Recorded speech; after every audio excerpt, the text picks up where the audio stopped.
Good morning dear students. आज हम हमारे फर्स्ट चैप्टर का जो कि बिजनेस का फर्स्ट चैप्टर है, बिजनेस कॉमर्स एंड ट्रेड, उसका टॉपिक ऑब्जेक्टिव ऑफ बिजनेस करने जा रहे हैं।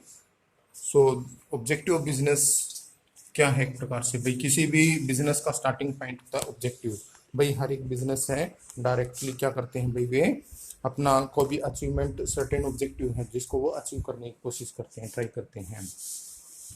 ऑब्जेक्टिव क्या करेगा? रेफर करेगा उन सभी बिजनेस पीपल जो अपना भाई get in return for what they do. भाई जो कि ऑब्जेक्टिव क्या होता है, किसी बिजनेस की वे सर्टेन एक्टिविटीज होती हैं कि जो पीपल अपने जो भी रिटर्न में वे पाना चाहते हैं, व्हाट दे डू, जो वे कर रहे हैं उसके बदले में। भाई एक प्रकार से जर्नली बिलीव किया जाता है business activity certain out only for profit, की केवल जो बिजनेस एक्टिविटीज हैं वो केवल और केवल किस में बिलीव किया जाता है, केवल प्रॉफिट में कैरिड आउट करने के लिए की जाती है। कोई भी बिजनेस एक्टिविटीज होती है, business person themselves proclaim that their primary objective is produce और distribute good and services for profit। यानी एक प्रकार से जो बिजनेस पर्सन है उनका मेन एम क्या होता है, अपना प्राइमरी ऑब्जेक्टिव कि गुड्स को प्रोड्यूस करके डिस्ट्रीब्यूट गुड एंड सर्विसेज करके अपना प्रॉफिट अर्न करना। सो इसके रिगार्डिंग क्या भाई, हर एक प्रकार का जो बिजनेसमैन है वो क्या चाहेगा कि उसकी जो भी रॉ मटेरियल के ऊपर कॉस्ट कम से कम आए और प्रॉफिट गुड्स को मार्केट में सेल करने के बाद उसको ज्यादा ज्यादा प्राप्त हो मिले। सो हर एक बिजनेसमैन की भाई जो ऑब्जेक्टिव के तहत भाई बहुत सारी क्या होती हैं उनके भाई सोसाइटी के प्रति या बिजनेस एक्टिविटीज के प्रति बहुत सारी रिस्पॉन्सिबिलिटी होती है। सो भाई जैसे इसमें इंक्लूड क्या क्या कर सकते हैं भाई ऑब्जेक्टिव में, social responsibility to survive and purpose in the long run, profit is found to be leading objective but not the only one. भाई केवल क्या है, केवल बिजनेस एक्टिविटीज के माध्यम से हर एक बिजनेस क्या चाहता है कि अपने आप को लॉन्गली सर्वाइव देखना चाहता है और रिस्पॉन्सिबिलिटी है उनकी, सोशल रिस्पॉन्सिबिलिटी को फाइंड आउट करना चाहता है। और एक प्रकार से earning profit can not B only objective the business, केवल यहीं तक नहीं सीमित नहीं हो जाता ऑब्जेक्टिव बिजनेस का कि प्रॉफिट ही अर्न करें केवल। एक प्रकार से its importance can not be ignore, इसकी इंपॉर्टेंस को भी इग्नोर नहीं किया जा सकता। And profit is excess over the revenue over cost, आपका प्रॉफिट कब माना जाता बेटर हुआ, जब आपके भाई जो एक्सेस रेवेन्यू हो जाता है किससे, कॉस्ट से ऊपर। तो इसके एसेंशियल वेरियस ऑब्जेक्टिव क्या क्या हो सकते हैं भाई, एक प्रकार से फर्स्ट है it is a source of income for business person, एक प्रकार से सोर्स ऑफ इनकम है किसी भी बिजनेस पर्सन के लिए। सेकंड है एक प्रकार से it can be source of finance for meeting expansion of requirement of the business, एक प्रकार से जो बिजनेस ऑब्जेक्टिव है वो किसी भी पर्सन के लिए फाइनेंस है क्या करने के लिए, अपने बिजनेस को एक्सपेंशन करने के लिए। फिर है it indicates the efficient working of business, efficient working करके दिखाता फाइंड आउट बिजनेस एक्टिविटीज में। एक प्रकार से क्या है भाई, society approval of the utility of business है, सोसाइटी अप्रूवल के द्वारा इसको लिया जा सकता है। It builds the reputation of a business enterprise, एक प्रकार से किसी भी एंटरप्राइज की रेपुटेशन को बिल्ड करके करने का कार्य करता है। So profit is exclusion for other objective can be dangerous for good business, एक प्रकार से क्या है, प्रॉफिट के अलावा यहाँ पे और कोई भी बिजनेस एक्टिविटीज आपकी ठीक प्रकार से हो ही नहीं सकती है। सो बिजनेस मैनेजर में neglect all other responsibility towards customer, employees, investor, society at large, एक प्रकार से क्या है भाई, कोई भी बिजनेस मैनेजर है वो अपनी रिस्पॉन्सिबिलिटी को नेग्लेक्ट नहीं कर सकता है किसके regarding, customer, employees, investor, society के regarding. So it inclined to explore the various section of the society to earn immediate profit, तो हर एक जो भी वेरियस सेक्शन है वो क्या है, एक्सप्लॉइट होते रहते हैं क्योंकि सोसाइटी के माध्यम से क्या इमीडिएट प्रॉफिट अर्न करना चाहते हैं। नॉन कोऑपरेशन और opposition of form affected people against the mall practice of the business enterprises, बहुत सारी इफेक्टेड भी होते हैं बिजनेस एंटरप्राइजेस के द्वारा जो वेरियस पीपल होते हैं, अपोजिशन फर्म हो गया, नॉन कोऑपरेशन हो गया भी आपके। सो हर एक फर्म का मेन एम क्या रहता है भाई, अपने साइजेबल बिजनेस के अकॉर्डिंग मैक्सिमम प्रॉफिट को अर्न करना, हर एक का यही मेन ऑब्जेक्टिव रहता है। फिर आपका मल्टीपल ऑब्जेक्टिव ऑफ बिजनेस, भाई मल्टीपल ऑब्जेक्टिव ऑफ बिजनेस यानी एक सीमित उस पे नहीं रह जाते हैं, कोई भी बिजनेस है वो हर एक क्या चाहते हैं कि मल्टीपल ऑब्जेक्टिव चाहते हैं। So objective are needed in every area that influence the survival and prosperity of the business, यानी हर एक प्रकार के बिजनेस एक्टिविटीज के लिए या सर्वाइव करने के लिए क्या चाहेंगे भाई, सर्वाइवल जो भी करते हैं वे या प्रोस्पेक्टिव बिजनेस होता है वो इन्फ्लुएंस होता रहता है हर प्रकार के बिजनेस एक्टिविटीज के एरिया के लिए। सो एक प्रकार से बैलेंस जो नंबर है नीड्स एंड गोल्स का वो करके चलना पड़ता है हर एक बिजनेस के लिए। सो मल्टीपल ऑब्जेक्टिव रिक्वायर्स रहते हैं इसके लिए। सो कौन कौन से आपके मल्टीपल ऑब्जेक्टिव हो सकते हैं? यदि हम बात करें मल्टीपल ऑब्जेक्टिव की, तो सबसे पहले है market standing. Market standing refer करेगा उस पोजीशन ऑफ एंटरप्राइजेज को जो कि कंपटीटर से रिलेटेड होते हैं। A business enterprises must aim at standing on strong and competitive product to its customer and serving them to the satisfaction. यानी क्या है, मार्केट स्टैंडिंग में हर एक फर्म क्या है भाई, अपने भाई जो कंपटीटर होते हैं उससे क्या है, बिजनेस रिलेशन में अपनी पोजीशन को देखना चाहते हैं। यानी एक प्रकार से स्ट्रॉन्ग फुटिंग में ऑफर करते हैं कॉम्पिटिटिव प्रोडक्ट्स को कस्टमर और उसको सर्व करेंगे और उनकी नीड्स को ज़्यादा से ज़्यादा सेटिस्फाई करने की कोशिश करेंगे। सेकंड आपका इनोवेशन। इनोवेशन एक प्रकार से क्या है, इंट्रोडक्शन ऑफ न्यू आइडियाज और method way of something doing और मेड। यानी जो आप करना चाहते हो किस प्रकार से अपना वही न्यू आइडियाज या मेथड को लाना चाहते हैं, वो इनोवेशन कहलाता है। There are two kinds of innovation in every business. दो प्रकार का होता है, एक तो इनोवेशन ऑफ प्रोडक्ट और सर्विसेज और दूसरा innovation of various skill and activities to need supply products and services. एक प्रकार से भाई कोई भी बिजनेसमैन है बगैर किसी भाई इनोवेशन के अपने अपने जो भी मार्केट के अंदर कॉम्पिटिटिव अपने प्रोडक्ट को ला ही नहीं सकता है। थर्ड वन है प्रोडक्टिविटी। प्रोडक्टिविटी एक प्रकार से क्या कंपेयर करता है किसके साथ, value of output with the value of inputs के साथ। एक प्रकार से प्रोडक्टिविटी क्या है, केवल कंपैरिजन है किसके किसके साथ, value of output and value of inputs के साथ। एक प्रकार से एक मेजर यूज्ड किया जाता है efficiency. In order to ensure continuous survival और progress every enterprises must aim at greater productivity through the best use of available resources. यानी एक प्रकार से जो सर्वाइवल और प्रोग्रेस है ना, वो बेस्ट प्रोडक्टिविटी को यूज करता है जो कि मार्केट में अवेलेबल रिसोर्स है उसके माध्यम से। फिर आपका physical and financial resources. Any business require जो भी आपका फिजिकल सोर्सेज हैं जैसे आपके प्लांट मशीनरी ऑफिस एक्सेट्रा और financial resource funds to able to produce and supply good and services to its customer. यानी आपके पास ये अवेलेबल होनी चाहिए, रिक्वायरमेंट है इनकी बेसिकली प्रोड्यूसर को अपने गुड्स को प्रोड्यूस करने के लिए।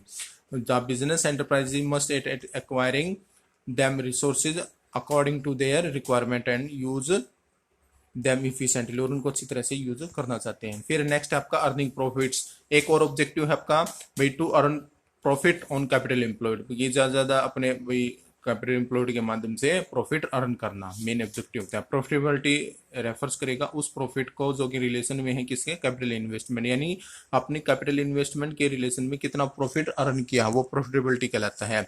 हर एक बिजनेस क्या चाहता है, एक रीजनेबल प्रॉफिट तो जरूर अर्न करना चाहता है जो कि इंपॉर्टेंट है किसके लिए, उसके सर्वाइवल और ग्रोथ के लिए। फिर आपका manager performance and development. Business enterprises में हर एक मैनेजर क्या भाई अपना जो भी कंडक्ट और बिजनेस कोऑर्डिनेट एक्टिविटीज है वो क्या चाहेगा, एक बेटर लेवल पे चाहेगा, जरूरत रहती है उसके इसकी। वेरियस जो भी program motivating manager need to implemented, हर एक प्रकार का जो अपने प्रोग्राम में इम्प्लीमेंटेड लाना चाहता है। और जो भी एंटरप्राइजेज है वो एक्टिविटीज अपने इसी पर्पज को ध्यान में रखते हुए करती हैं कि हर एक मैनेजर के माध्यम से बिजनेस में परफॉर्मेंस और डेवलपमेंट लगातार बनी रहे। फिर है worker performance and attitude. Worker performance attitude क्या है भाई, यहाँ पे जो वर्कर्स हैं और उनका भाई डिटरमाइन कर दिया जाता है परफॉर्मेंस एंड एटीट्यूड जिसके माध्यम से there contribution towards the productivity and profitability of any enterprises की, जिसकी वजह से वर्कर के माध्यम से ही प्रोडक्टिविटी और प्रॉफिटेबिलिटी किसी भी एंटरप्राइज में लगातार बढ़ती रहती है।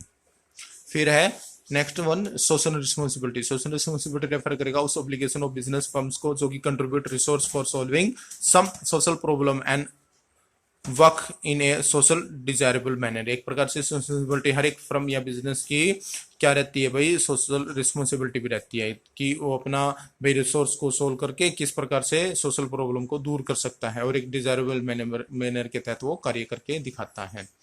सो इसके तहत एक business enterprises must have multiple objective to satisfy different individual and groups. This is essential for its survival and prosperity. तो इस प्रकार से ग्रुप और इंडिविजुअल की बहुत ज्यादा जरूरी है और ये सब कुछ ओवन सर्वाइवल और प्रोस्पेक्टिव के लिए बहुत ज्यादा जरूरी है। नेक्स्ट वन आ गया हमारा टॉपिक जो है द बिजनेस रिस्क। भाई बिजनेस रिस्क क्या है, रेफर करेगा उस पॉसिबिलिटी ऑफ इंडिकेटिव प्रॉफिट्स को और even loss due to uncertain and unexpected events. भाई बिजनेस रिस्क रेफर करेगा उस अनसर्टेबिलिटी पॉसिबिलिटी के माध्यम से जो कि प्रॉफिट या लॉस भाई किसी प्रकार से अनसर्टेनिटी या अनएक्सपेक्टेड इवेंट्स के माध्यम से क्रिएट होता है। भाई जैसे हमने 5 लाख रुपए लगाए तो जरूर नहीं कि वो 5 लाख रुपए हमारे प्रॉफिट में ही आए, एक प्रकार से रिस्क का कार्य है वो, क्योंकि वो प्रॉफिट हो भी जाए और लॉस भी हो जाए भाई ड्यू टू अनसर्टेनिटीज और अनएक्सपेक्टेड इवेंट्स की वजह से। For example the demand for a particular product में decline due to change in taste and preference of the consumer और due to increased competition from other product producers. एक प्रकार से क्या है भाई, आपका डिमांड जो थी किसी प्रोडक्ट की मार्केट के अंदर वो क्या हो जाए, एकदम से डिक्लाइन हो जाए, वो किसी किसी वजह से भी वो कंज्यूमर उसको पसंद करना बंद कर दे या मार्केट में देखकर कंपिटिटर बढ़ जाए। लोअर डिमांड रिजल्ट करेगा लोअर से long sales and profits. In other situation the shortage of raw material in the market में शॉर्ट अप इट्स प्राइस, इसके मार्केट में प्राइस जो है शॉर्ट अप हो जाएंगे, बढ़ जाएंगे आपके। सो भाई जितना भी प्रोड्यूसर का भी कॉस्ट लगी थी क्या होगा, उसकी कॉस्ट अधिक बढ़ जाएगी और प्रॉफिट उसका रिड्यूस हो जाएगा, जिसकी वजह से so business enterprise consequently face two type of risk, दो टाइप के उसके रिस्क होते हैं, एक तो स्पेक्युलेटिव और एक pure risk. Speculative risk involve करेगा both possibility of gain as well as the possibility of loss, यानी दोनों को। स्पेक्युलेटिव में आपका एक प्रकार से सट्टेबाजी की तरह हो जाता है कि प्रॉफिट हो भी जाए और लॉस भी हो जाए, दोनों की तरह की पॉसिबिलिटी बनी रहती है। Speculative risk arise due to change in the market condition including fluctuation in the demand and supply, change in price और चेंज इन फैशन और टेस्ट ऑफ कंज्यूमर। एक प्रकार से जो आपको जो भी है स्पेक्युलेटिव रिस्क कब होता है मार्केट के अंदर, जो मार्केट की कंडीशन चेंज हो जाए भाई, डिमांड और सप्लाई, जो भी आपकी डिमांड एंड सप्लाई है वो फ्लक्चुएशन हो जाए, प्राइस में चेंजमेंट हो जाए भाई, फैशन और टेस्ट में कंज्यूमर के में चेंज हो जाए वो। Favourable market condition are likely to be result in gain, favourable markets कौन सी होती है जो गेन को प्रोवाइड करवाती है, whereas unfavourable ones may result in losses, जबकि अनफेवरेबल क्या है, लॉस को भाई आपका क्रिएट करती है। इसके बाद दूसरा आपका pure risk, pure risk involve करता है उस पॉसिबिलिटी को जो ऑफ लॉस और नो लॉस, भाई प्योर रिस्क में या तो लॉस होगा या लॉस नहीं होगा। So the chance of fire, theft और strike are example of the pure risk, भाई इसके एग्जांपल क्या है, जो एक प्रकार से थेफ्ट हो जाए, स्ट्राइक हो जाए या फायर हो जाए, उसके माध्यम से लॉस होता है, प्योर रिस्क में आते हैं ये सभी चीजें। देयर ऑकरेंस में result in loss whereas non occurrence में explain absence of loss instead of gain, भाई गेन की बजाय लॉस की तरह होते हैं आपके भाव। फिर है nature of business risk, nature of business risk में एक प्रकार से हम उसके जो करेक्टरिस्टिक्स में देखते हैं भाई क्या क्या चीजें हमारी इंक्लूड होती है। Business risk rise due to uncertainties, भाई अनसर्टेनिटीज रेफर करेगा उस lack of knowledge about what is going to happen in the future की, भाई जिसके बारे में कोई भी बिजनेसमैन जानता नहीं कि फ्यूचर में क्या होगा है, भाई फ्यूचर की जानकारी के अभाव में ये सर्टेनिटीज रेफर करेगा उस चीज को। जैसे natural calamities, change in demand and prices, change in government policies and prices, improvement in technology etcetera, आपके कुछ एग्जांपल जो अनसर्टेनिटी के हैं जो क्रिएट करते हैं रिस्क, किसके लिए, बिजनेस के लिए, भाई जिसकी वजह से फ्यूचर में भाई जो भी इवेंट है वो भाई जानते नहीं कि कौन सा इवेंट घटित हो जाए आपका। फिर है risk is essential part of the business, every business, भाई हर एक प्रकार का छोटा बिजनेस या बड़ा बिजनेस हो, भाई कोई भी बिजनेस जब स्टार्ट किया जाता है तो उसके रिस्क को अवॉइड करके नहीं चला जाता है, क्योंकि द अमाउंट ऑफ रिस्क भाई हर एक जो साइज टू साइज जो बिजनेस का होता है उसमें अलग अलग काइंड्स का होता है, तो रिस्क को मिनिमाइज किया जा सकता है लेकिन उसको दूर नहीं किया जा सकता, एलिमिनेटेड नहीं किया जा सकता। Degree of risk depends mainly upon the nature and size of the business, जो नेचर ऑफ बिजनेस है type of good and services produce and sold and size of the business के ऊपर डिपेंड करतेगा। यदि long उसका है business, भाई long काफी सारा लार्ज स्केल का बिजनेस है तो आपका बिजनेस क्या हो जाएगा, हाई रिस्क होगा, यदि स्मॉल का है तो स्मॉल रिस्क होगा आपका। Profit is rewards for the risk taking, एक प्रकार से no risk no gain is an age old principle which applies to all the type of the business, यानी बगैर रिस्क के कोई गेन नहीं हो सकता है। Greater the risk involve business is higher the chance of the profit, जितना अधिक रिस्क होगा उतना अधिक प्रॉफिट के चांस भी बढ़ जाएंगे।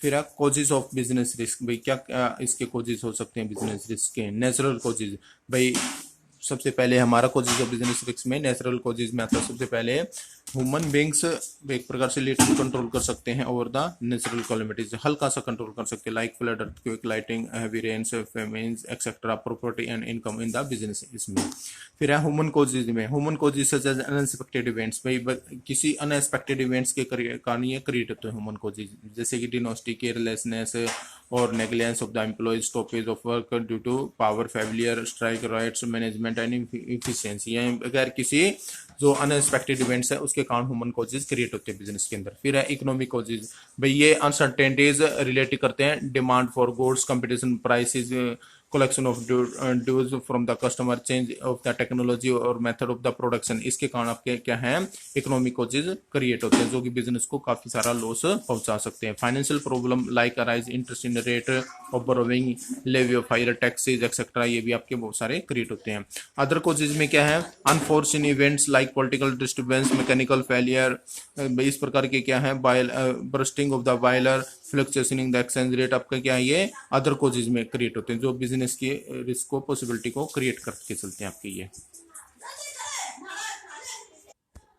Method of dealing with risk, भाई जो भी बिजनेस एंटरप्राइजेज है, although no business enterprises can escape the presence of risk, भाई जो भी प्रेजेंस ऑफ रिस्क है कोई भी एंटरप्राइजेज नहीं बच सकती है। There are many method of a business enterprise can use a deal with the risk situation, भाई बहुत सारी फर्में हैं मेथड यूज करती हैं क्या करने के लिए, रिस्क की सिचुएशन से अपने आप को डील करने के लिए। For example the enterprises may decide not to enter into risky transaction, भाई कोई भी बिजनेस एंटरप्राइजेज है रिस्क की ट्रांजेक्शन के अंदर एंटर नहीं करना चाहिए, निर्णय लेती है। टेक प्रिवेंटिव मेजर्स, भाई प्रिवेंटिव मेजर्स वे एक प्रकार से लेके चलती हैं जिसमें जैसे like fire fighting devices to reduce risk, जैसे फायर फाइटिंग डिवाइसेस को यूज करके भाई अपने रिड्यूस जो रिस्क को कम करती हैं। Take insurance policy to transfer risk to insurance company, एक प्रकार से इंश्योरेंस पॉलिसी लेकर के अपने रिस्क को ट्रांसफर कर देती हैं इंश्योरेंस कंपनी के उसमें। Assume risk by making provision in the current earning as the in is the case of provision for bad and doubtful debts, भाई अपने क्या करके भाई जो प्रोविजन बना करके चलती हैं जो करंट अर्निंग होती है ना उसके रिगार्डिंग, ताकि अपने भाई जो प्रोविजन है बैड एंड डाउटफुल डेब्ट्स है उससे भाई अपने आप को उबारा जा सके। Share risk with other enterprises as manufacturing and wholesaler में भी doing agreeing to share losses with मेकोजिज फॉलिंग प्राइसेज, अपने आप भाई जो भी अपने शेयर दूसरी फर्मों के साथ क्या करें एंटरप्राइजेज के साथ शेयर करके, ताकि भाई जो फॉलिंग प्राइसेज है फ्यूचर में गुड्स के उनसे बचा जा सके। फिर है starting a business basic factor, किसी बिजनेस को स्टार्ट करने के क्या बेसिक फैक्टर हो सकते हैं। भाई बिजनेस एंटरप्राइजेज जब भी स्टार्ट की जाती है सो उसमें any human other human efforts in which resources are employed to achieve certain objective, यानी ह्यूमन एफर्ट्स इसमें सबसे ज्यादा बेसिक माने गए हैं कि सर्टेन ऑब्जेक्टिव को अचीव करने के लिए। Successful result in business depend largely upon the ability of the entrepreneurs, भाई एंटरप्रेन्योर्स की एबिलिटी के ऊपर डिपेंड करता है कि सक्सेसफुल रिजल्ट भी फाइंड आउट करने के लिए। The starter of a business to anticipate problem and solve them with the minimum cost, यानी को भी किसी बिजनेस को जब स्टार्ट करते हैं तो बेसिक जो प्रॉब्लम है उसको एक प्रकार से सोल्व करते हैं कि इसके साथ विद मिनिमम कॉस्ट आनी चाहिए, जो स्पेशली ट्रू और modern business world where competition is very tough and risk are high, भाई किसी भी मॉडर्न बिजनेस जो भी आज के बिजनेस चल रहे हैं उनके लिए बेसिक प्रॉब्लम क्या क्रिएट हो रही है कि कंपटीशन तो बहुत ज्यादा टफ है लेकिन क्या है मार्केट के अंदर रिस्क भी बहुत ज्यादा हाई है। सम अदर प्रॉब्लम क्या बिजनेस की एक प्रकार से firms encounter are risk nature, वही एक प्रकार से for example to start a factory plans must made about the location of the business, the possible number of the customer, kind of the equipment required, amount of money needed to procure them, the shop layout, purchasing and financing needs and hiring of the workers for an effective implementation. एक प्रकार से क्या है भाई बहुत सारे जो किसी भी मान लीजिए हमने एक फैक्ट्री को स्टार्ट करना तो उसको प्लान हमें बनाना पड़ेगा पहले, भाई बिजनेस की लोकेशन क्या होगी, भाई नंबर ऑफ कस्टमर क्या होंगे पॉसिबल नंबर, फिर है भाई इक्विपमेंट रिक्वायरमेंट किस किस प्रकार के होंगे, मनी नीडेड कितनी चाहिएगी, भाई ब्रोकर करने के लिए शॉप लेआउट क्या होगा, परचेजिंग और फाइनेंशियल लीड्स और हायरिंग ऑफ वर्किंग किस प्रकार के रहेंगी।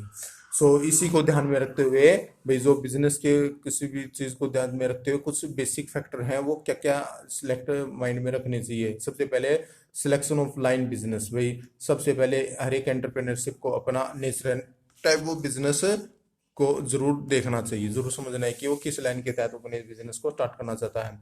ही see would obviously like to enter the branch of industry and commerce which has possibility of greater amount of floater, यानी उनको ये जरूर सिलेक्शन करना चाहिए कि उनको किस बिजनेस इंडस्ट्री या कॉमर्स के अंदर एंटर करना है जिसमें possibility large number of profit की बनी रहे।